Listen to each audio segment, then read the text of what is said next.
Dans cette vidéo, je vais vous expliquer comment créer une activité ou une séquence dans Didacti. Alors, toujours en cliquant sur le nom d'utilisateur en haut à gauche, j'arrive dans ma page principale, je clique sur le plus et je fais Nouvelle activité.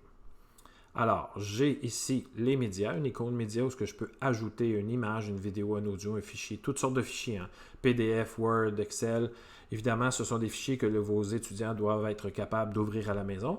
Une formule, en mathématiques ou des liens. Alors ici, vous avez le mode édition en haut. Alors, regardez, si je clique ici, vous avez ici dans cet espace-là le expliquer. Donc ici, je vais pouvoir mettre des vidéos, des notes de cours, des images. Je peux faire un peu ce que je veux. Alors ici, je vais poser une question et ensuite, je vais choisir un type de réponse. Donc par exemple, si je dis 50,4 moins 0,4 égale. Ici, je vais leur demander, en fait, je peux poser une question ou donner une consigne. Si je veux donner une consigne en disant, je veux dire, résous l'équation. Et on peut choisir un type de réponse. Regardez ce que je peux choisir comme type de réponse. Je peux choisir une confirmation. Donc, par exemple, s'il a regardé la vidéo, on peut lui demander, as-tu bien regardé la vidéo, oui ou non? Je peux leur demander un lien. Donc, ils pourraient aller chercher sur Internet, par exemple. On pourrait leur demander de trouver un site Internet qui parle des planètes. Et ils pourraient nous donner le lien de ce site-là. On peut leur demander une image, une vidéo, un audio, un fichier, toutes sortes de fichiers évidemment, une formule en mathématiques et en sciences, une réponse courte, numérique ou choix multiple. Attention, ici, ce sont des questions qui vont se corriger toutes seules. Alors, une réponse courte, il faut vraiment que ça soit court. Si vous demandez une phrase, ça risque d'être un peu compliqué. Je vais vous donner un exemple tout à l'heure. Donc, une réponse numérique, c'est entre telle valeur et telle valeur. Un choix multiple, vous connaissez, ou une réponse texte. Dans ce cas-ci, je vais demander un choix multiple. Alors, par exemple, je peux aussi ajouter, j'ai un petit mode d'édition ici, donc je peux ajouter le choix de réponse, donc 50,0, qui est la bonne réponse. Je dois cocher la bonne réponse. Si vous ne cochez pas aucune bonne réponse, l'activité sera complétée et il n'y aura pas de crochet vert parce qu'il l'a bien ou de petit X rouge parce qu'il l'a mal. Alors, par exemple, je vais ajouter 46,4. J'écris un peu n'importe quoi, c'est pas grave. 45. Alors voilà, je pourrais aussi choisir une image. Donc, quel est le chat parmi les images suivantes? Donc, une image de chat, une image de chien, une image de souris, par exemple. Et là, on pourrait faire cocher les élèves. Alors voilà, je coche ici et c'est fait. Donc là, je viens de faire une activité. Attention au vocabulaire dans Didacti. Une activité, c'est comme une question dans un examen. OK? Ça, ce n'est pas l'examen au complet, on s'entend? Donc, c'est seulement une question.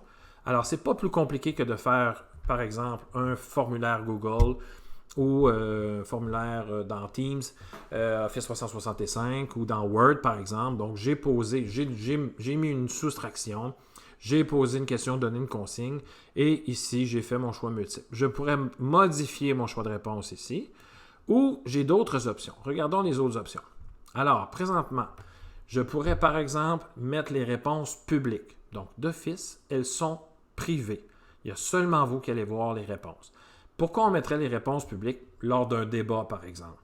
Ensuite, à la fin du débat, vous pourrez les mettre privées. Okay? Donc, par exemple, dans un débat, un élève pourrait répondre quelque chose et d'autres élèves pourraient commenter cette réponse-là. Donc, je vais les mettre privées.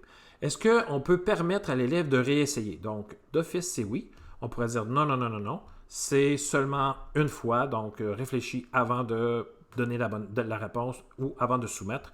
On va lui permettre cette fois-ci de réessayer. C'est toujours, évidemment, selon votre but pédagogique.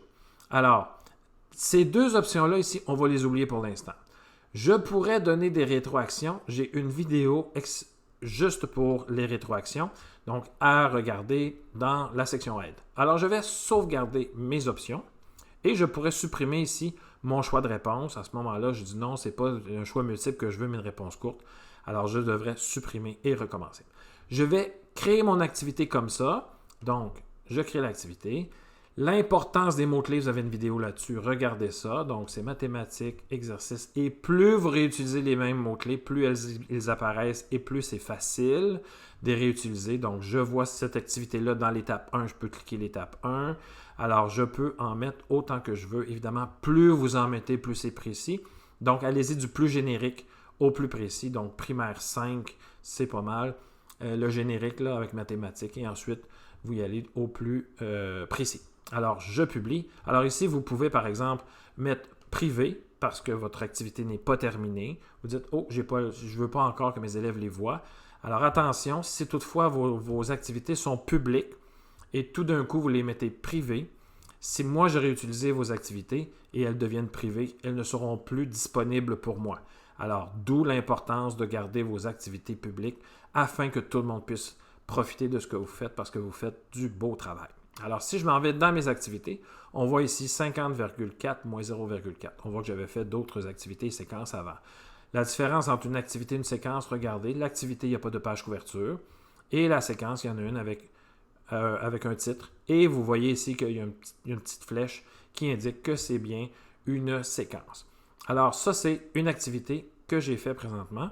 Donc, maintenant, je vais créer une séquence. Je fais toujours le plus, je fais nouvelle activité et j'ai toujours mon interface, toujours pareil, ça ne change pas. Et là, je vais dire, regarde la vidéo suivante.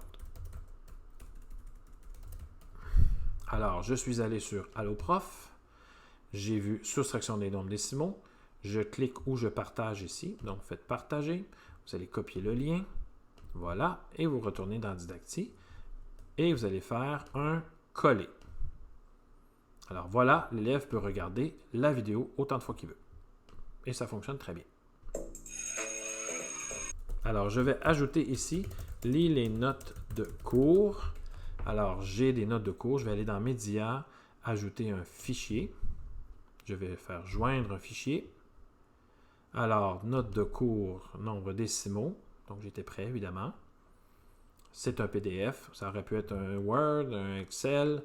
En modifiant ici, je pourrais modifier ou choisir un autre document ou tout simplement le supprimer. Alors voilà, donc vous pouvez ajouter ici tout ce que vous voulez. Vous pourriez par exemple ajouter un site web en disant clique ici et il va lire des informations qui y sont. Okay? Alors je vais poser une question à mes élèves après qu'ils aient tout regardé ça. Qu'as-tu compris? Et là, on y va avec les choix, les types de réponses. Donc ça va être cette fois-ci une réponse texte. Je peux mettre un minimum de mots si je veux qu'il se force un peu ou un maximum si je ne veux pas avoir 50 pages à corriger par élève. Pour l'instant, je n'en mets pas. Je ne suis pas obligé d'en mettre et voilà. Je peux modifier en ajoutant un nombre de mots minimum et maximum, mais j'en ferai pas. Je peux changer mes options, privé, public. Je vais permettre à mes élèves de réessayer, surtout lorsque c'est une réponse texte. Je vais vous expliquer pourquoi. Et je vais supprimer si je veux supprimer. Donc, si je veux une séquence, ça c'est mon activité exactement comme tout à l'heure. Maintenant, si je veux une séquence, je clique sur le plus. Et là, par exemple, je pourrais faire 4,3 moins 3 égale. Alors, je vais leur donner une consigne ici en disant résous. Et je vais y aller avec un choix multiple. Voilà. Donc, c'est 3,1. 0,4, c'est la bonne réponse et je vais ajouter n'importe quoi 4. Voilà. Pas plus compliqué, je peux revenir en arrière si j'ai oublié quelque chose, donc je peux naviguer dans ma séquence autant que je veux. Alors voilà, donc ça c'est ma deuxième activité qui est créée. Je vais maintenant en créer une troisième et une dernière en disant 10,9 moins 0,9 égale. Je donne toujours ma consigne ou une question. Cette fois-ci, je vais choisir une réponse courte. Donc, est-ce qu'on peut ignorer les espaces? Donc, par exemple, parce qu'un élève pourrait mettre, par exemple, 2 espaces sans faire exprès. Alors, je pourrais dire oui. Est-ce qu'on peut ignorer les majuscules? C'est important de temps en temps si vos élèves utilisent des tablettes parce que souvent, sur les tablettes, la première lettre est automatiquement une lettre majuscule. Alors, si vous voulez qu'ils écrivent le mot chat sans lettre majuscule parce que ce n'est pas un nom propre, je vous conseille d'ignorer les majuscules au cas où est-ce que vos élèves utiliseraient des tablettes ou leur donner la bonne consigne et le pourquoi. Alors, on va rentrer une réponse, donc par exemple 10,0 qui est la bonne réponse. Cependant, d'autres élèves pourraient écrire seulement 10 qui est aussi bon. Donc, je peux ajouter le nombre d'options possibles. Okay? Et voilà, c'est fait. Donc, présentement, j'ai 3 activités. Donc, ici, j'ai mes notes de cours, mes vidéos et compagnie. Je leur ai demandé qu'est-ce qu'ils ont compris. Puis, selon les réponses que je vais avoir, je vais voir si je suis obligé de retravailler un peu les notions. Alors voilà mes 3 activités. Je vais créer ma séquence maintenant et voici une vue d'ensemble de la séquence. Donc je peux me promener, voir si j'ai bien mis un type de réponse. Je pourrais par exemple ajouter d'autres activités ou déplacer ces activités. Nous, les profs, on est un petit peu difficile, un petit peu perfectionniste là. De temps en temps, on va dire « Oh, il me semble que celle-ci, je l'aurais mis en deuxième. » Alors, vous pouvez la déplacer en prenant les pastilles qui sont en haut et voilà, elle est redevenue deuxième. On va replacer ça dans l'ordre et voilà. Donc, c'est aussi simple que ça. Je vais publier. Je peux ajouter une petite image de séquence. Voilà. Je vais ajouter un titre. Soustraction des nombres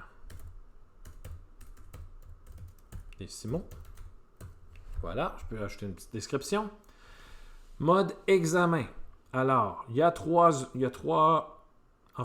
deux activités où ils peuvent répondre ou qui ça pourrait compter. Alors, vous pourriez dire, ben moi, je veux que tu aies 100%. Vous pourriez, par exemple, ajouter une image, donc un petit badge, OK? Le nom de la bibliothèque, ça pourrait être soustraction des nombres décimaux et une petite description. Alors, ça, c'est le mode examen. Et vous allez voir dans le compte de l'élève habilité, sous l'onglet habilité, il va pouvoir voir les différents badges qu'il a réussi à avoir. Alors, faites attention, les mots-clés sont importants toujours. Donc, mathématiques, exercice, primaire, nombre décimaux, soustraction, étape 1 si ça va dans l'étape 1. Et je pourrais en ajouter. Je pourrais ajouter tutoriel parce que dans cette vidéo-là, il y a un tutoriel. OK? Et pour vos élèves, ça pourrait être intéressant. Voyons, il me semble qu'il y a un tutoriel sur les nombres décimaux. Alors, ils pourraient cliquer sur ces deux onglets-là, deux mots-clés, et ça pourrait être plus simple pour retrouver l'activité. Donc, on va mettre ça public, et voilà. Donc, vous voyez la différence entre une activité et une séquence, et c'est aussi simple que ça. Comment je vais faire maintenant pour réutiliser le travail des autres? Comme par exemple, je pourrais enlever le nom d'utilisateur ici. Donc, ça, c'est la barre de recherche dans Didacti. Et je vais chercher ce que Pierre Gagnon fait, par exemple.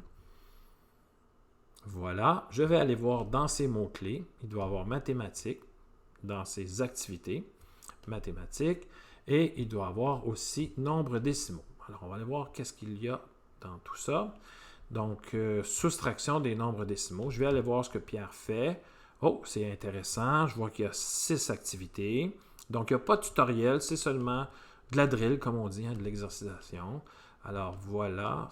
Ça m'intéresse. Je prends la séquence au complet. Donc, je clique ici et je vais... Ce que je peux faire, c'est copier le lien, ce qui n'est pas vraiment important pour l'instant, nécessaire en fait. Donc, je pourrais l'assigner à un groupe directement. Je pourrais l'ajouter à mon cours de mathématiques ou l'ajouter à mes activités. Je vais l'ajouter à mes activités parce que je ne sais pas trop quoi faire avec encore. Donc, est-ce qu'il y a d'autres choses? Ici, il y a encore soustraction. Il y a le mot soustraction, je vais aller voir. Donc, ici, il y a l'addition. Ça ne m'intéresse pas. Il y a une addition aussi. Et il y a une addition. Et il y a une soustraction. Donc, je vais prendre cette activité-là avec un choix multiple et je vais l'ajouter à ma séquence. Donc, ajouter à la séquence qui existe déjà. Donc, soustraction des nombres décimaux. Je clique ici, petit crochet.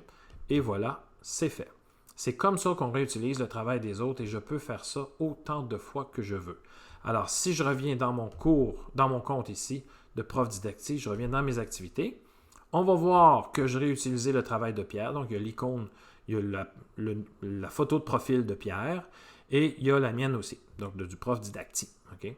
Et là, je peux réutiliser le travail. Et attention, dès que je vais assigner cette activité-là à mes élèves, à mon groupe, évidemment, c'est les réponses. C'est moi qui va recevoir les réponses de mes élèves. Alors, ce n'est pas Pierre qui va recevoir les réponses. Je vais retourner voir dans ma séquence ici parce que je pense que j'ai ajouté une activité. Alors, on va aller voir, je vais modifier. Et comme vous pouvez voir, j'ai maintenant 4 activités. La 4e vient de Pierre. Je n'aime pas cette position-là. Je vais la mettre en 3e place. Et voilà. Donc, c'est comme ça qu'on réutilise le travail des autres. C'est magnifique, c'est facile, c'est inspirant et on sauve du temps, ce que l'on veut le plus possible. Alors voilà, c'est comme ça qu'on crée des séquences, des activités. C'est comme ça qu'on réutilise le travail des autres dans Didacti.